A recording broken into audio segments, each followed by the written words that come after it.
Let me tell you, in a town as tough as New York, the sweet smell of success doesn't hang around too long. So when it does come through your door, you better let it in. It's a hell of a place, New York. With big lights come big dreams, big risks, but big glory. They call it the Apple, and it's filled with the juices of both good and evil. It's a playground, a stage, a fantasy world, really. Make it in this town and you can shine like Lady Liberty. How sweet it is. Like the song says, you're a number one, top of the heap.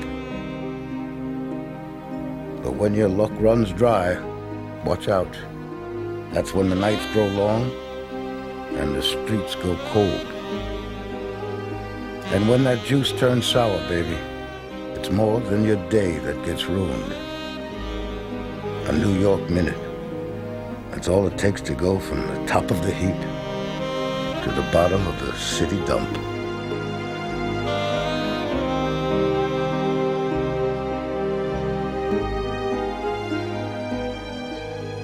City Dump, the story of the 1951 CCNY basketball scandal.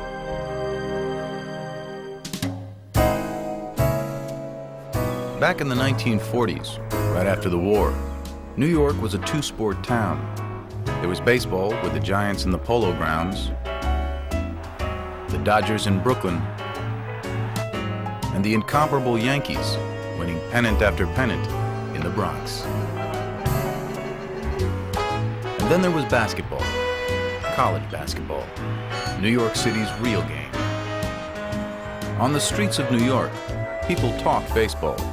They lived basketball. And for a time, no one played the game better than a bunch of hometown boys from the City College of New York, CCNY. It was a peculiar mix, basketball and City College. City was an intellectual haven, the poor man's Harvard, identified more with providing a top-flight education than for fielding successful athletic teams. The history of the school was so significant going back to the 1840s, the whole beauty of the campus, the old buildings. And I think the other thing was it suddenly was the first time for a lot of us, a Jewish kid like me from Brooklyn, dealing with blacks, dealing with Hispanics.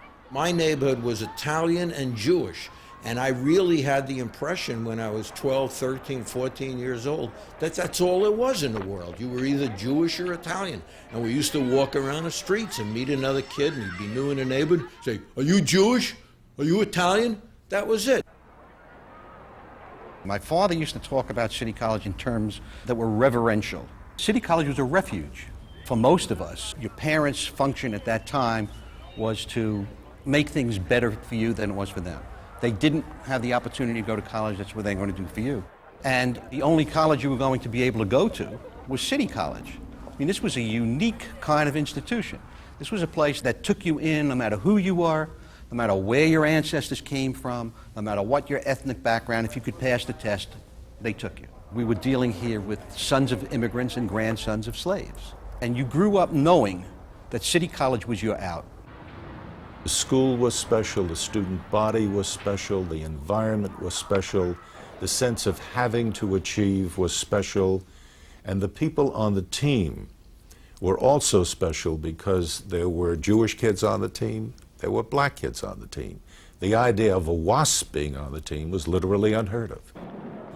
So you were dealing with minorities who had to make it. So there was that kind of psychological as well as physical energy behind everything that the team did. City College had historically been represented by very good quality basketball teams consisting of students who could pass the entrance exams to City College and who also liked to play basketball. We had a famous coach, Nat Holman. He was a special kind of guy. He didn't talk like a New Yorker. Teams should be ready for any situation as it arises by being able to diagnose opponents' play. He didn't dress like a New Yorker. He was a very sophisticated gentleman. He seemed to be an English aristocrat. And there was always the question in my mind, what is he doing coaching a City College basketball team? But he was also New York.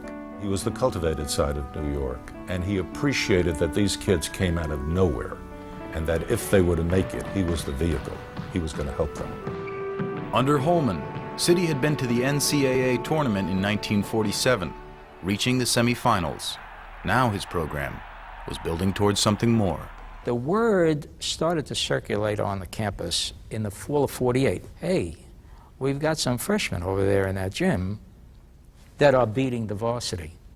Bobby Sand, Holman's charismatic assistant coach, had convinced several of New York's top basketball stars to attend CCNY. Although some quietly questioned their academic credentials, by the 1949-50 season, Sand's recruits made up the bulk of Holman's exciting team. What most identified the team was their ability to move the ball rapidly down court, to get an open shot, never to waste a shot, and to involve all 5 players on the court at the same time. Each of the players seemed to have a significant role. Irvin Dambrot, was a left-handed shooter, and it was important that once in a while, when they couldn't break through a tough defense, he could open it up from the outside with a couple of left-handed shots. Al Roth was the guy who kind of controlled the ball with Cohen, and the two of them were a great backcourt, and they were able to see the open man. Norm Major would come in, he would give them a spark for 5 or 8 or 10 minutes. He wasn't afraid to get his body roughed up under the boards, to dive, to move himself around. Floyd Lane was such a cool player, such a guy in control of himself on the court. Eddie Roman, the center, was very strong, very smart, never seemed to make a mistake on the court, always knew where to be, was always in the proper position. Eddie Warner probably was as good a basketball player as played at that time, kind of late 1940s Michael Jordan.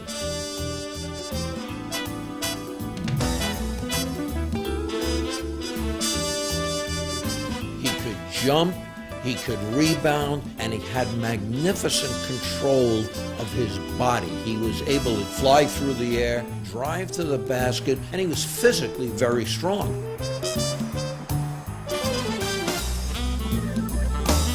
And this was really the essence of City College basketball. Give and go, keep the ball moving, go to the basket, hit the open man. 5 New York City boys representing New York City's college, playing quintessential New York City basketball. It was a city style of play. It was a great deal of ball handling, playmaking, the weave on the outside, working off the pivot. Pass, pass, pass, pass, run your offense. Pass, pass, pass, bang, here's a shot.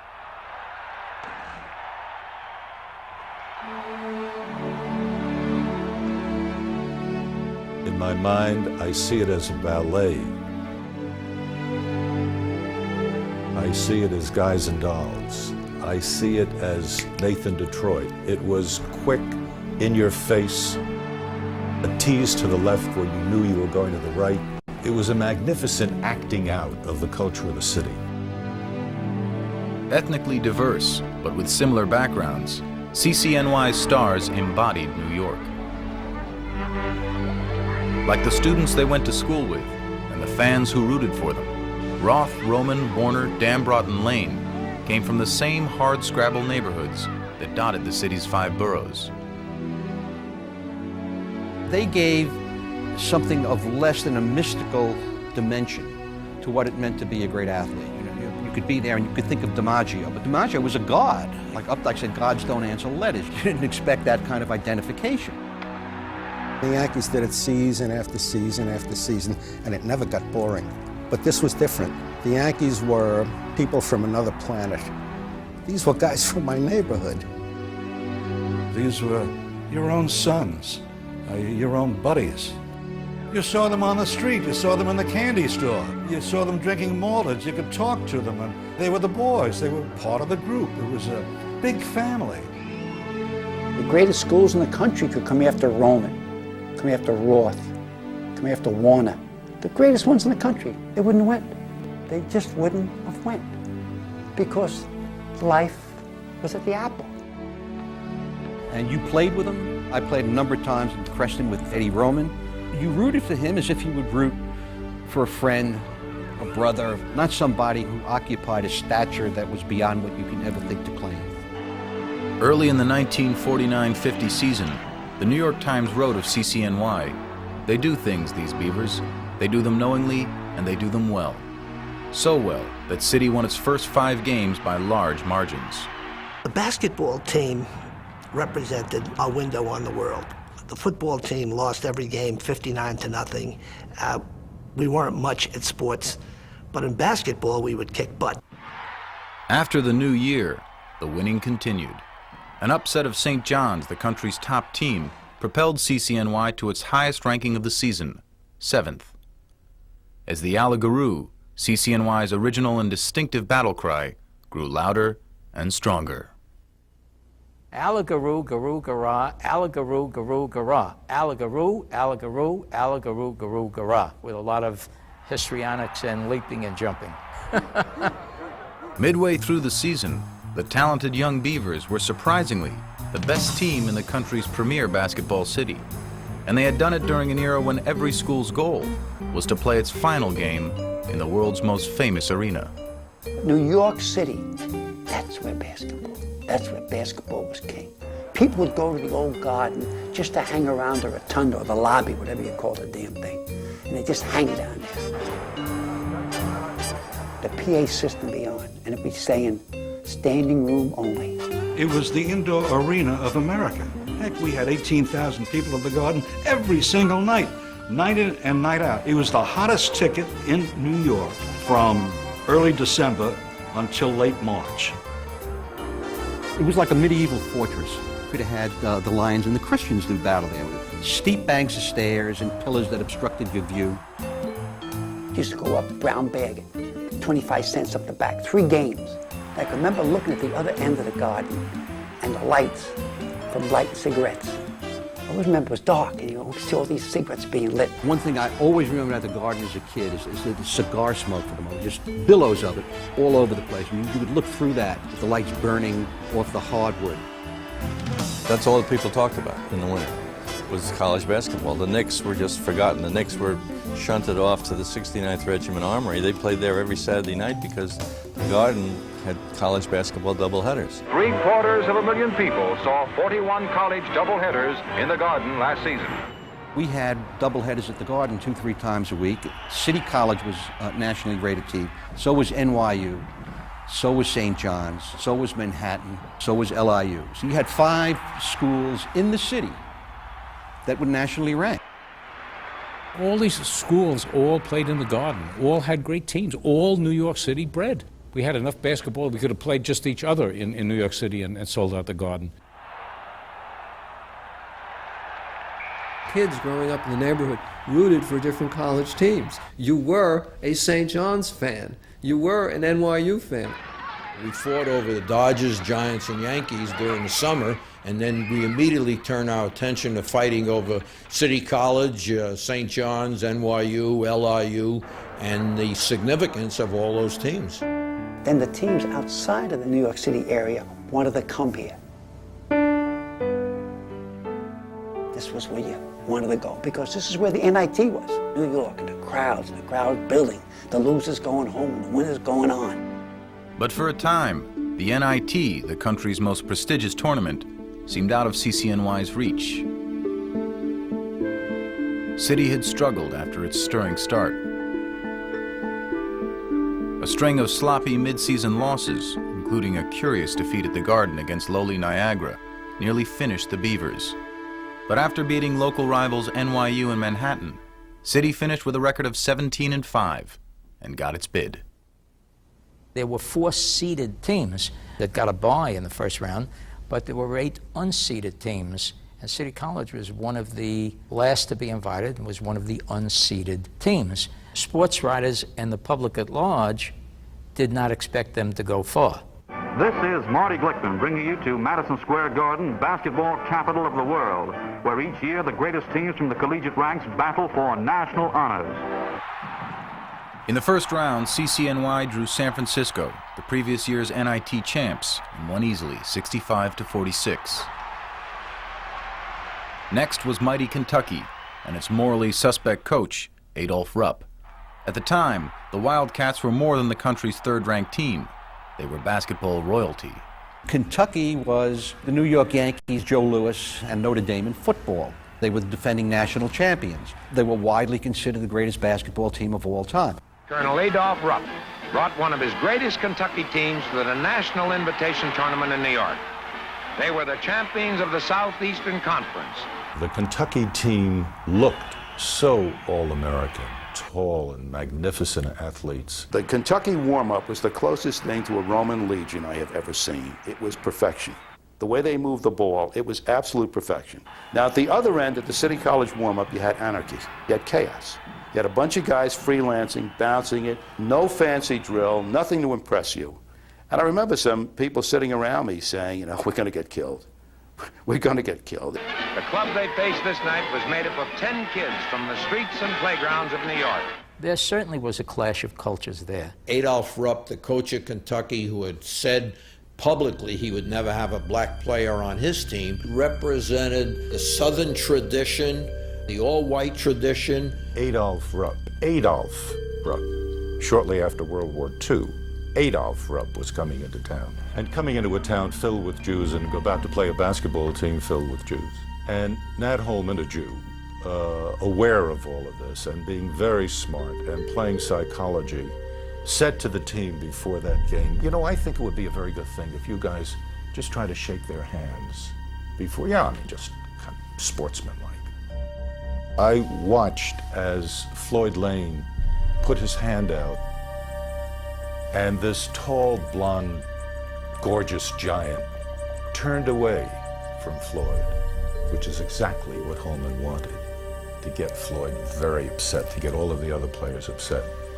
And Floyd hissed out at the guy, "You gonna be picking cotton in the morning, man."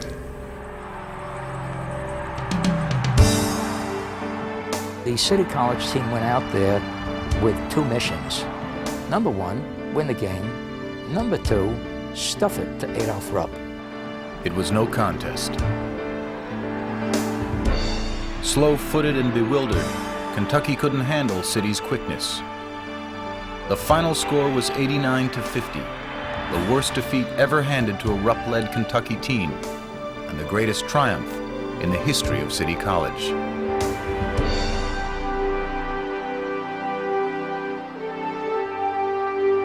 It was not a basketball game. It was a cultural war. It was a religious war. It was City College's way of saying, forgive me, but screw you, Adolph Rupp. We are also part of this country. It's not just yours, it's ours too.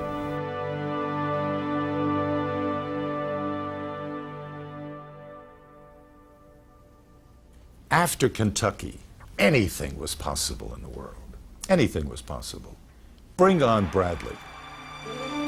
Who cares what the odds are? The odds are for suckers. What you felt then was 5 street kids from New York, 3 Jews and 2 blacks, were about to whale the shit out of Middle America.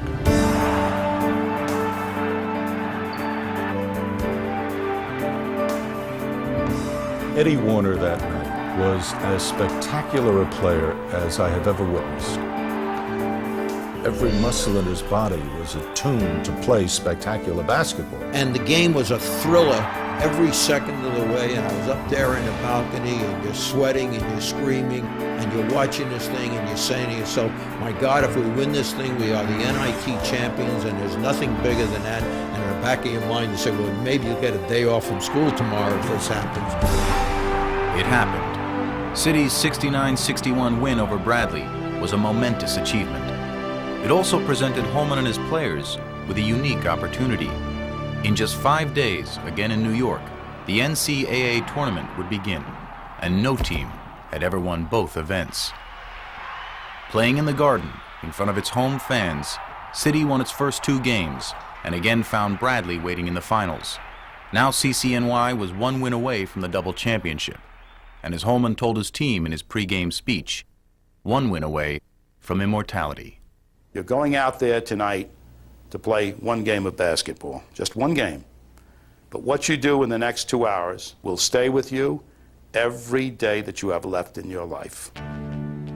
Seeking revenge, Bradley played City much tougher than the NIT championship game. But the Beavers had just enough left to hold off the Braves and won 71-68. That's it, as City wins and becomes the first team ever to make basketball's Grand Slam. How many things do you have happen in your life up to that point that are really that important? It was the most important thing in our lives. City had accomplished the impossible.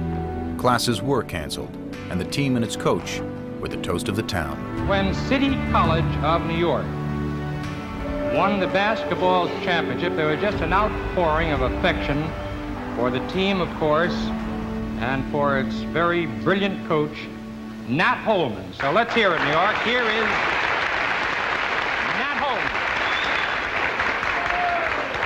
Nat Holman, here he is. Nat, congratulations. Everybody shared in the victory. All the kids around the schools. It wasn't a victory just for 10 or 12 guys that played it. It was for everybody. They had played stickball. They had played punchball.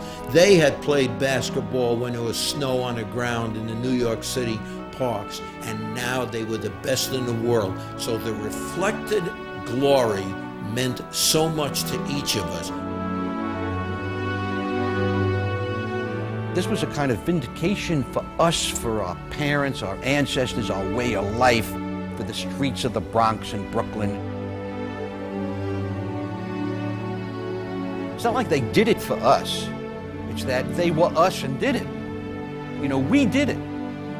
We can do any damn thing. It was right that poor people could be given an opportunity for an education and an opportunity to demonstrate to everybody else in the country that people like us, blacks trying to make it, Jews trying to make it, could make it in America, that we were as good as anybody else. And that, to me, was and is America.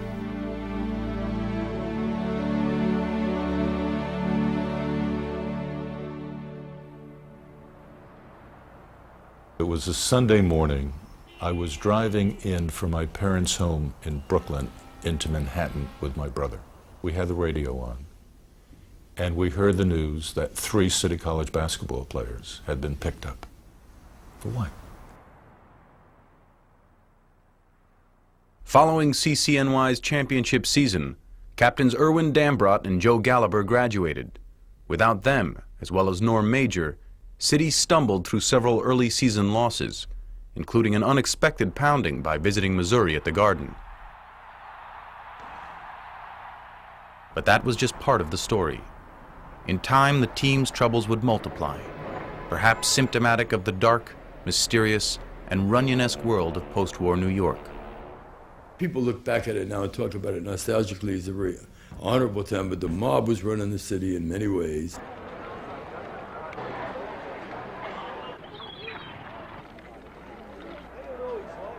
They used to rate their neighborhoods by which gangsters had come from where. I'm from East New York. That's where Murder Incorporated was. Very proudly, like this was a badge of honor to have grown up.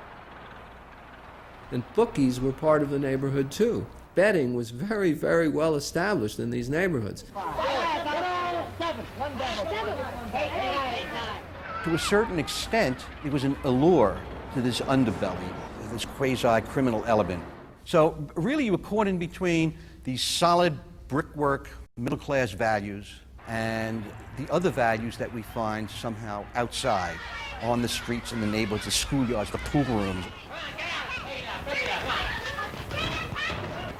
What a lot of us try to do is walk the fine line. So we'd go out and we'd be someplace we're not supposed to be, talking to people our parents wouldn't approve of, making bets, you know, $1 at a time or whatever. And then you go home, and now you're the nice Jewish boy from the Bronx and doing your homework and trying to get good grades and so forth. At first, Basketball was just a small part of that betting scene. Then newspapers began printing point spreads. When some teams came in from different parts of the country and didn't have a very good reputation as a basketball team, it wasn't enough to bet on who was going to win and lose, but by how much. Until then, you couldn't get anyone to bet the game. If a powerhouse were playing a mediocre team, I mean, who wanted to bet the mediocre team? If you have the point spread, now you make them a 12-point, 15-point favorite. Every game becomes an even money proposition. So once you have the point spread, now gambling becomes very attractive. It's called Madison Square Garden, and to locate it precisely, it's on 8th Avenue between 49th and 50th Streets, New York City. To identify it, well, you might begin by saying it's America's most famous sports arena, indeed the most famous in the world. But it's more than that. Gamblers and bettors and hustlers and con men. I mean, that's who turned up at that garden night after night. And we knew about point spreads, and we knew it wasn't just to give the reader of a newspaper an idea of who the favorite team was. By making the games bigger and bigger, they drew the attention of gamblers as honey draws flies. When I'd go into the garden to broadcast those doubleheaders, around me, all I could hear was, what's the price? Has it moved up? Has it come down? I used to do ball games where the price might be $18.20. The crowd around me, with 20 seconds to go or 15 seconds to go, is uproarious. And the place was a bedlam. Teams had the ball and wasn't shooting, and people were saying, shoot, shoot! With only minutes left to play, one of the backcourt men threw a pass into a man cutting to the basket, and the ball eluded the man by an inch or two, just barely. The ball turns over to the team that was trailing. A guy down front yells out in a voice you could hear throughout the entire Madison Square Garden, "Stupid Eddie, what the hell are you doing? You're already 4 under the spread." The garden erupted in laughter. There wasn't any doubt in anybody's mind what this guy meant. Everybody knew what he meant. Yes, somebody always wins, and when somebody wins, somebody loses. Now, once you have the point spread, it becomes possible to control the games. That's where the racketeers, the fixers, came in and contacted some of the leaders on the teams, or the men who had contact with the fellows who played ball. The sordid connection between gamblers and college basketball players could be traced back to the 1930s, when several players from different schools were caught shaving points in return for money. Rumors now persisted that the current players hadn't learned anything from the previous scandals. The writer Jimmy Cannon was even calling college basketball the slot machine of sports. It was enough to persuade authorities to take a closer look. The office had been concerned about the possibility of corruption in college basketball. So towards the end of 1950, in December, we began an investigation.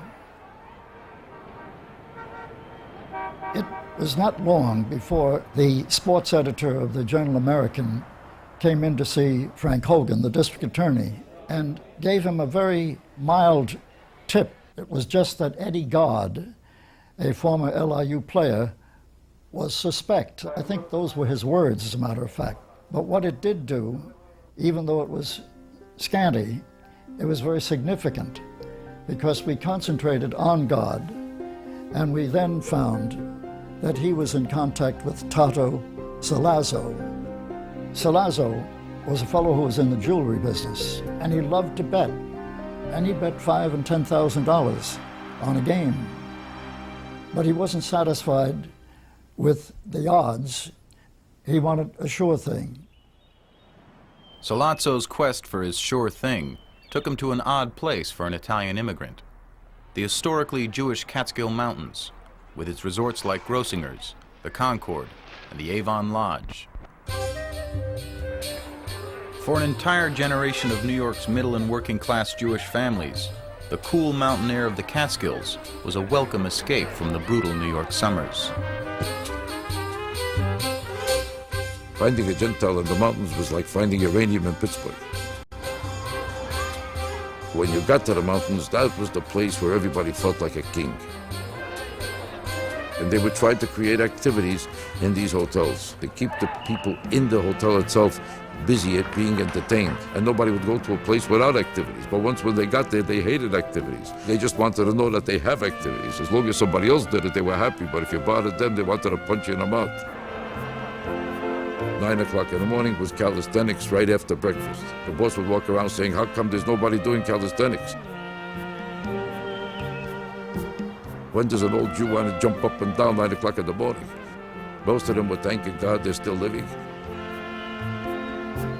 The main Jewish activity in the Catskill Mountains was to say after dinner, I'm going for a walk. And when the Jew went for a walk, he felt like an athlete. But there was one guy named Lou Goldstein. He was an expert in an activity called Simon Says. Simon Says, put your hands up. Hurry up. I said put it down. And you put it down. Ha-ha. I didn't say Simon Says, you're out. He was a brilliant maneuver at catching you without saying Simon Says. You thought you had him beat, but nobody had him beat. Every Jew lost that contest to this man. Now, they used to have also tournaments between hotels, where one hotel would play the other as competition because they had to invent excuses to feel like it's entertainment. And one of the tournaments was always popular was basketball tournaments. When winning those basketball tournaments began to take on added importance to the hotels, the top college players from around the country conveniently started showing up in the Catskills. Some of the big hotels started recruiting players to play for their basketball teams. They would make $1,000, $1,200 for the season. Hired as waiters, but didn't often wait on tables. They were there to play basketball.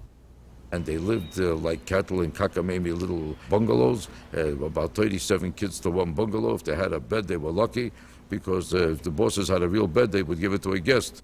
Among those recruits was Bob Cousy, who played for the Tamarack Lodge in the affectionately titled Borscht Belt Basketball League. You would play one game a week at your hotel and one game a week at another hotel. They were quite an attraction, and the courts were cement, outdoors, and enormous crowds would watch them. And there'd be betting. In each hotel, they had a pool. So if you had 500 guests and each one put in $1, there'd be a $500 pool. They really didn't go for point spreads, but they were going for total points, the last digit of the combined score. What's the total score? Well, 140, 130. You put your dollar down, the guy who won or came the closest, or gal who won, they won the pot. It was just a wonderful place if you were a really good, smart, professional gambler, because the minute you have people taking bets, you have people who want to control the outcome. Somebody said to one of us, 163 would be a good number.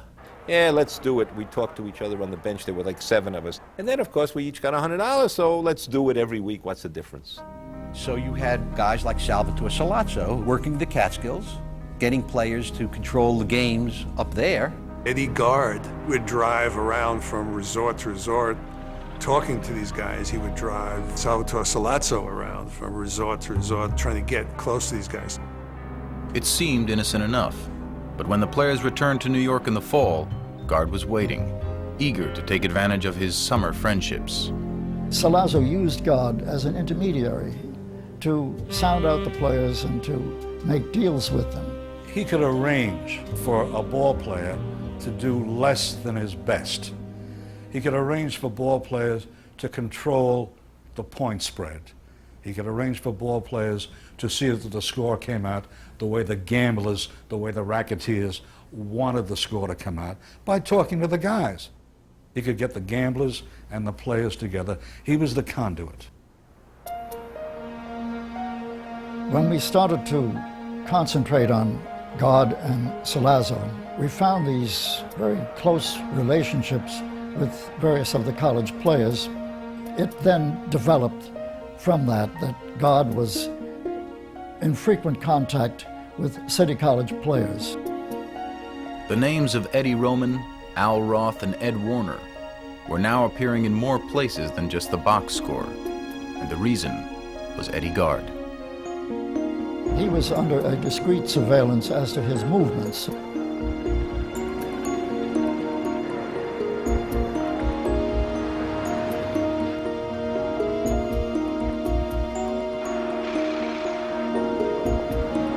If he drove, He was followed by detectives in a car, and we had also put in some wiretaps on the residences of a couple of the City College players.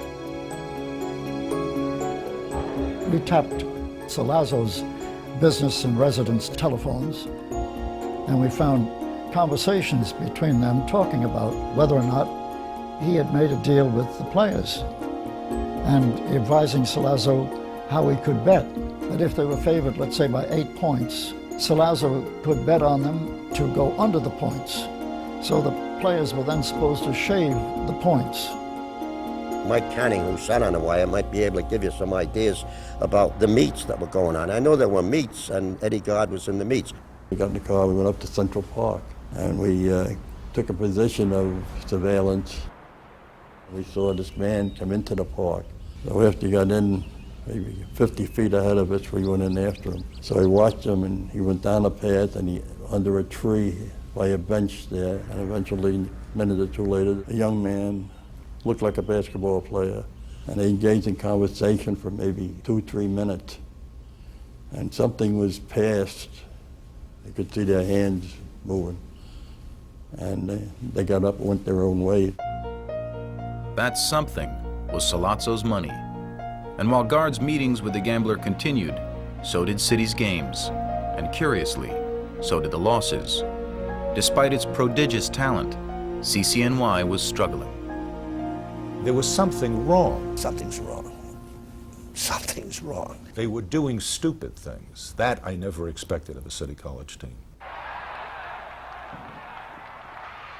Turnovers, passes astray, lapses on defense. There were games that looked completely disoriented. One of those games was in January against Arizona at the Garden, in which CCNY was a solid favorite. There was nobody in my mind that knew what was going on the court, including Nat Holman, because Nat would turn to me periodically and say, "Why is he doing that?" Or, "Look what a stupid play that is." It was a situation where they weren't playing up to snuff. We spent a long time in practicing for this particular team, using this particular type of defense, and you got out on the court and you didn't do any of it. You abandoned everything. I kept saying to myself, it can't be that everybody is having a bad night at the same time. And at halftime, we'd scored 19 points, which is what we would do in the first 5 minutes of a game. I just couldn't believe that Eddie Roman, who was a very good shot from outside, would miss the backboard again and again, or miss the rim by a foot. I just could not believe what I was seeing. But there it was in black and white for everyone to see. 20% shooting and just 38 points in a disgraceful loss. And then another odd performance without an injured Warner in a loss to Boston College. Something seemed to be rotten in the apple. There's something going on here that doesn't make terribly much sense. What's the team doing? Is there something here that we don't know? At that particular time, in the Bronx, a Manhattan College player, a star player there, Junius Kellogg, reported to his coach that he had been offered a bribe. Students cheer Coach Ken Norton and player Junius Kellogg, who informed his coach when offered $1,000 to throw a recent game. That offer came from one of Kellogg's former teammates, Hank Poppy.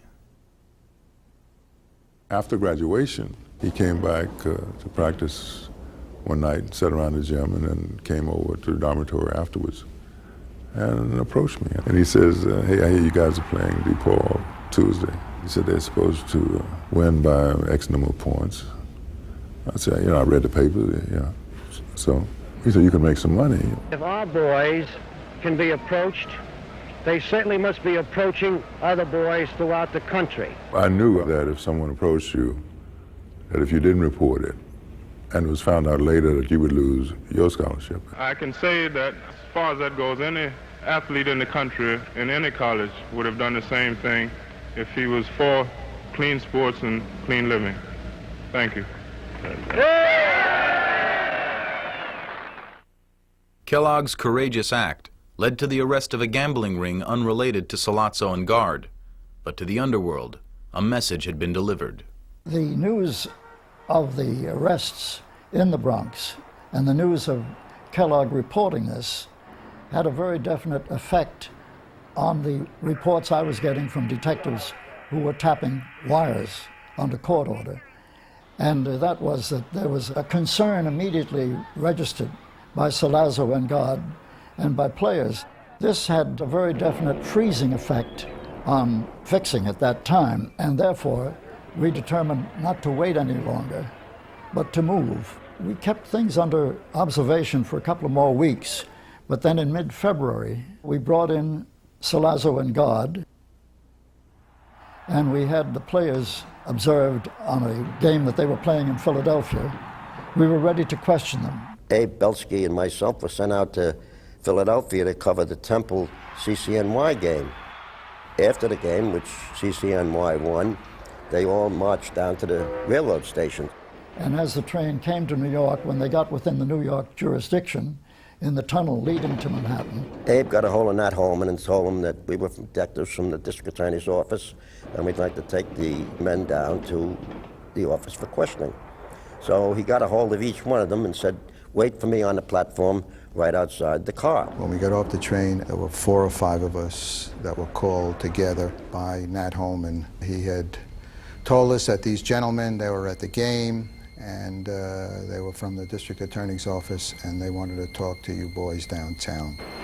His statement was that if anything fishy has been going on and you guys were not involved in it, I would back you 100%. If there was something going on, then let the chips fall where they may. I know he must have felt that somebody just kicked him in the stomach when they took his players away. As he walked away, his shoulders slumped, his coat collar was turned up, and he just disappeared into the dark on the platform, which was real dark.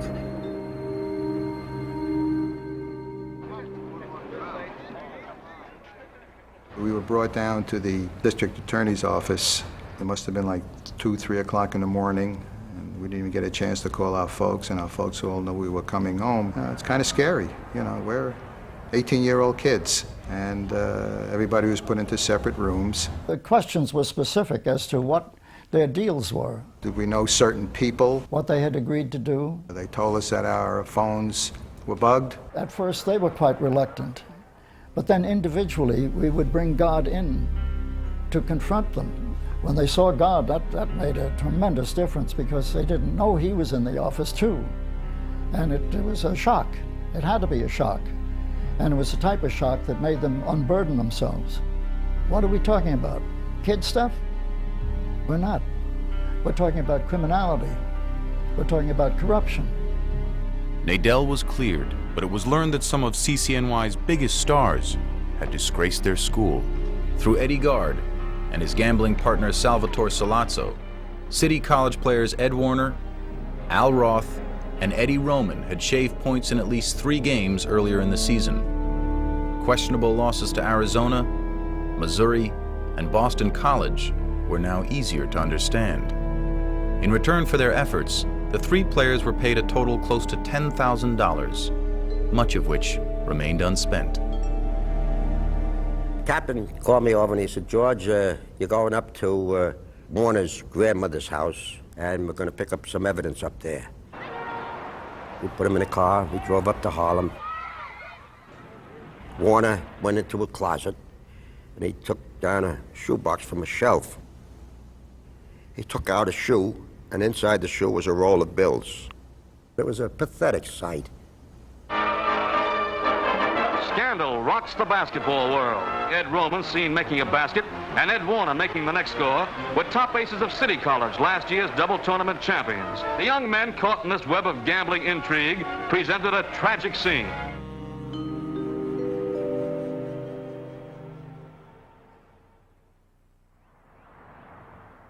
We went to school on Monday. It was as if this great cloud of gloom had settled over the whole campus. People didn't know what to say.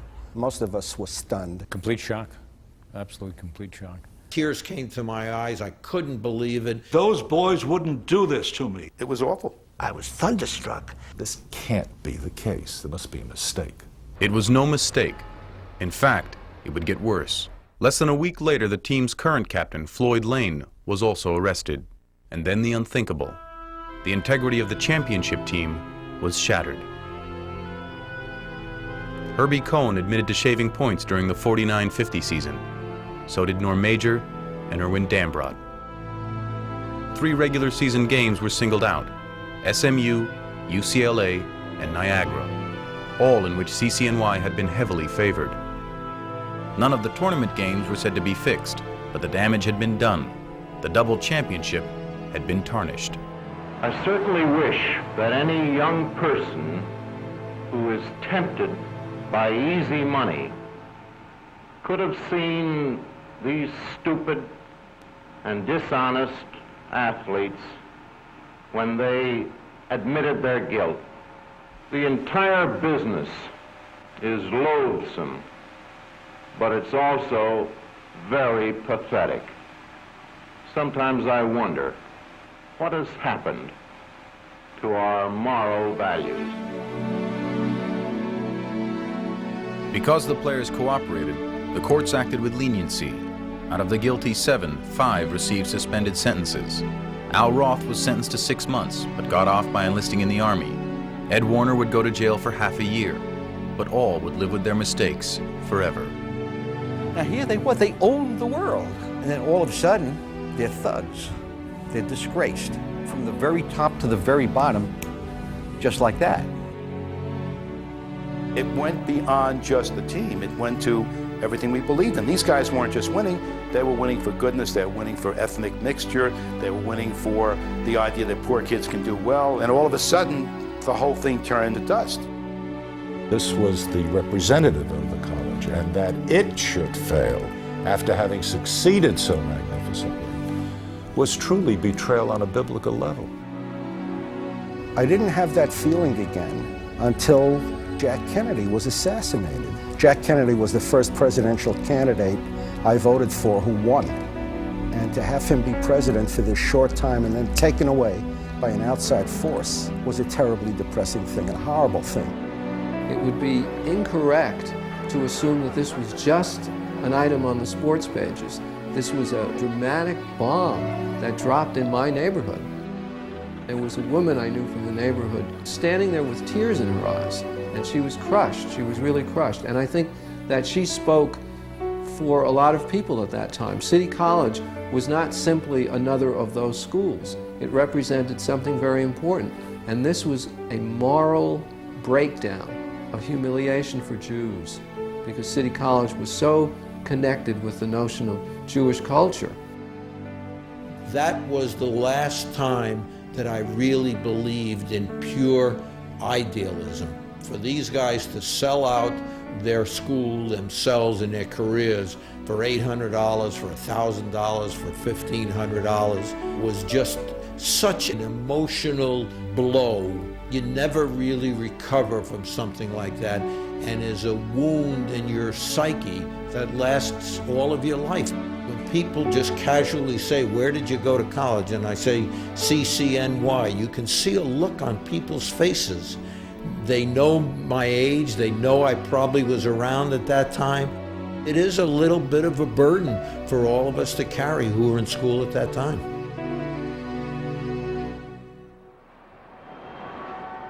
In the months that followed, more players from other city schools were caught in the scandal's web. Long Island University was hit the hardest. 3 of its players were arrested, including its All-American center, Sherman White, who paid the heaviest price. Because he already had a petty juvenile record, White spent a year in prison, ending his professional dreams. If there had been no scandals, the Knicks would have had a territorial choice in those years.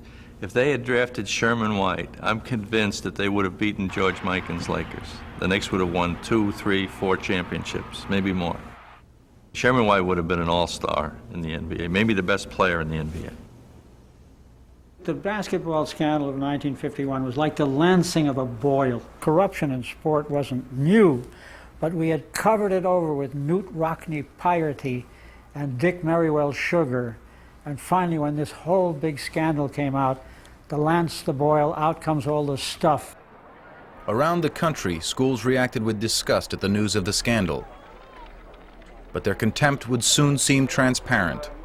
In July of '51, it was learned that corruption had even reached America's heartland, where the seduction of gambling proved too much for the vaunted braves of Bradley. Kentucky fell next, even though Rupp had piously claimed that no New York gambler could touch his boys with a 10-foot pole.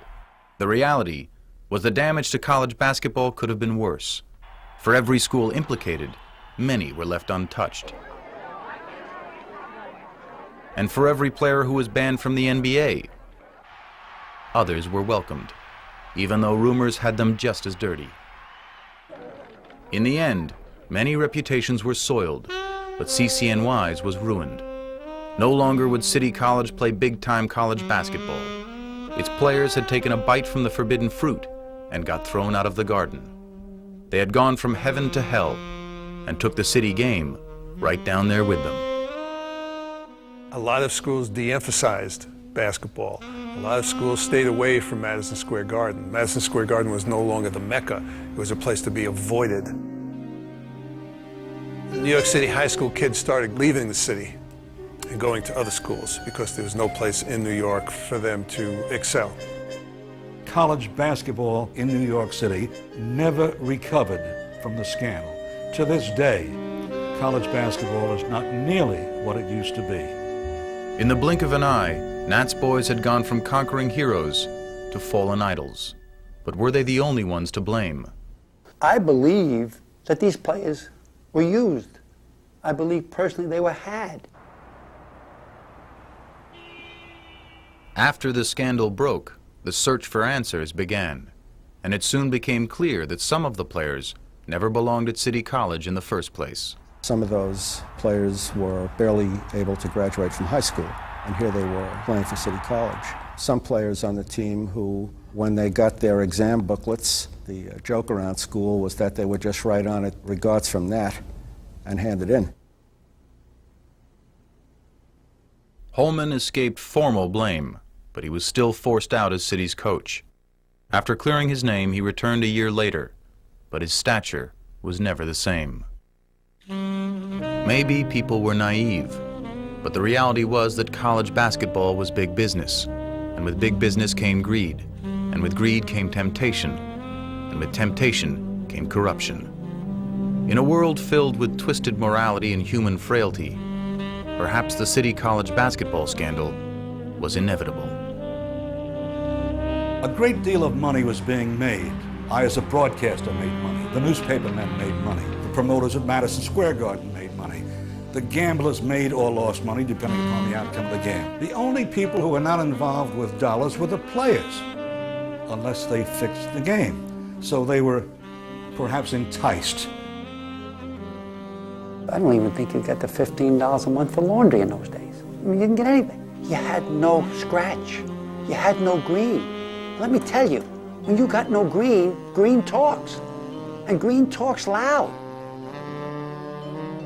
We don't want you to lose. We just want you to win by less points than the spread. Make a few bucks. They're all making money off of you. There are going to be some bad apples. There are going to be some good apples who are subjected to this kind of pressure and succumb to it. They're people. As the psychoanalyst Willard Galen said, we are what we seem to be. And if you've done a dishonest thing, however we may explain it sociologically, it was a dishonest thing.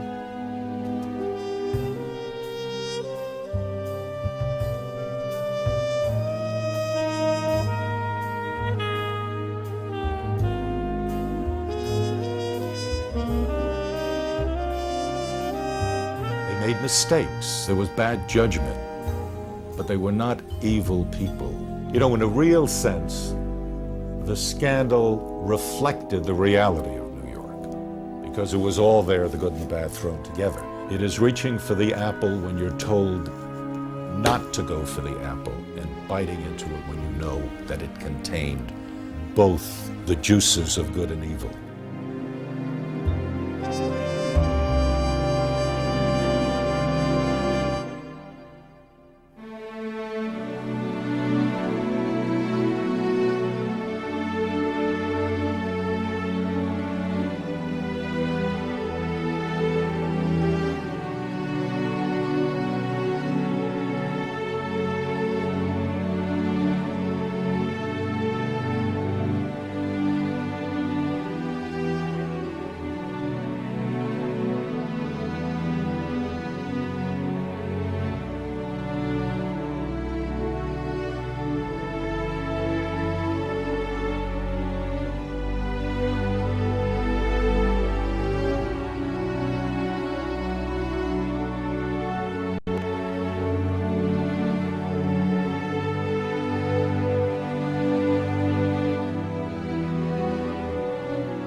In association with Black Canyon Productions, this has been a presentation of HBO Sports, the network of champions.